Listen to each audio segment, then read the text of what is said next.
عمرے کا آسان اور مختصر طریقہ کیا ہے؟ لوگ اکثر جو پہلی بار عمرے پہ جاتے ہیں بڑے پریشان ہوتے ہیں کہ عمرہ کیسے کریں گے۔ میں آپ کو آسان طریقہ بتاتا ہوں۔ عمرے کا آسان طریقہ یہ ہے کہ اگر ممکن ہو تو میقات پر، وگرنہ گھر میں پہلے آپ غسل کر کے احرام کی چادریں باندھ لیں اور دونوں کاندھے ڈھانپتے ہوئے 2 رکعت نفل نماز ادا کریں۔ پھر اگر میقات پر احرام باندھا ہو تو وہیں سے تلبیہ پڑھ کر عمرے کی نیت کر رہے، اور اگر گھر یا اپنے شہر میں غسل کر کے احرام باندھا ہے تو فی الحال نیت نہ کریں جب تک جو ہے وہ جہاز جو ہے وہ پرواز نہ کر جائے نا۔ تو میقات آنے سے پہلے عمرے کی نیت کر کے تلبیہ پڑھیں۔ جہاز میں اعلان ہو جاتا ہے، نیت کر کے ایک مرتبہ تلبیہ پڑھ لیں۔ ایک بار پڑھنا لازمی ہے، 3 مرتبہ پڑھنا مستحب ہے۔ اور پھر دوران سفر مسجد حرام تک پہنچنے تک آپ تلبیہ کا ورد کرتے رہیں۔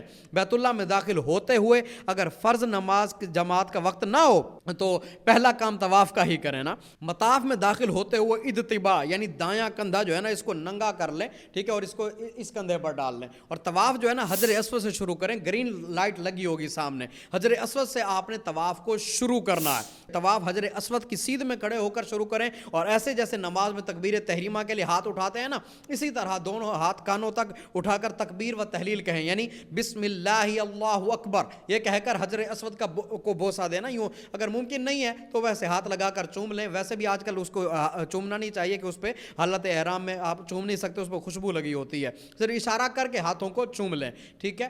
اور پھر کل 7 چکر آپ کعبۃ اللہ کے لگائیں۔ پہلے 3 چکروں میں ممکن ہو تو رمل کریں، یعنی کندھے ہلاتے ہوئے آہستہ دوڑیں، ٹھیک ہے، یعنی تھوڑا سا اکڑ کے نا۔ ہر چکر کی کوئی خاص دعا تو نہیں ہے، لیکن آپ چند ایک دعائیں ضرور یاد کر لیں، اور دوران طواف اللہ وحدہ لا شریک کی زیادہ سے زیادہ تسبیح بیان کریں، اور ہر چکر میں رکن یمانی کا بھی استعلام کریں، یعنی صرف دائیں ہاتھ سے جو ہے نا رکن یمانی کو ایسے یوں کر کے چوم بھی سکتے ہیں یا صرف چھو لیں، کوئی مسئلہ نہیں ہے۔ اگر موقع نہ ملے تو کچھ بھی اور نہیں کرنا آپ نے۔ رکن یمانی اور حجر اسود کے جو درمیان جب آپ آئیں گے نا تو آپ یہ دعا پڑھیں، اللہم ربنا آتنا فی الدنیا حسنۃ وفی الآخرۃ حسنۃ وقنا عذاب النار، ٹھیک ہے، یہ دعا پڑھیں۔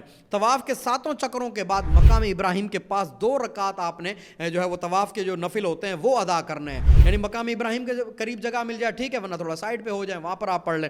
پھر اس کے بعد ہو سکے تو آب زمزم پیٹ بھر کے پئیں، ممکن ہو تو ملتزم سے چمٹ کر دعائیں بھی کریں، لیکن آج کل یہاں خوشبو لگی ہوتی ہے تو چمٹے بغیر ہی سیدھے کھڑے ہو کر دعا مانگیں۔ پھر حجر اسود کا استعلام کر کے سعی کے لیے وہ لکھا ہوتا ہے جگہ، وہ صفا مروہ کی طرف آپ نے رخ کرنا ہے، اور جب ادھر آپ جا رہے ہوں تو ادھر تھوڑی سی چڑھائی آتی ہے تو چڑھتے وقت آپ نے پڑھنا ہے ان الصفا والمروۃ من شعائر اللہ، ٹھیک ہے۔ صفا پر چڑھ کر پھر قبلہ رخ ہو کر 3 مرتبہ آپ نے اللہ اکبر اللہ اکبر اللہ اکبر یہ کہنا ہے۔ پھر 3 مرتبہ یہ دعا پڑھیں، لا الہ الا اللہ وحدہ لا شریک لہ لہ الملک ولہ الحمد یحیی ویمیت وہو علی کل شیء قدیر۔ پھر جو دل چاہے دنیا و آخرت کی بھلائی کی آپ دعائیں کریں، صفا سے نیچے اتریں اور چلنا شروع کریں۔ جب گرین لائٹس آئیں نا ان کے پاس پہنچیں تو وہاں سے لے کر دوسری گرین لائٹ تک مرد حضرات دوڑیں، عورتیں نہیں دوڑیں گی، صرف مرد دوڑیں گے۔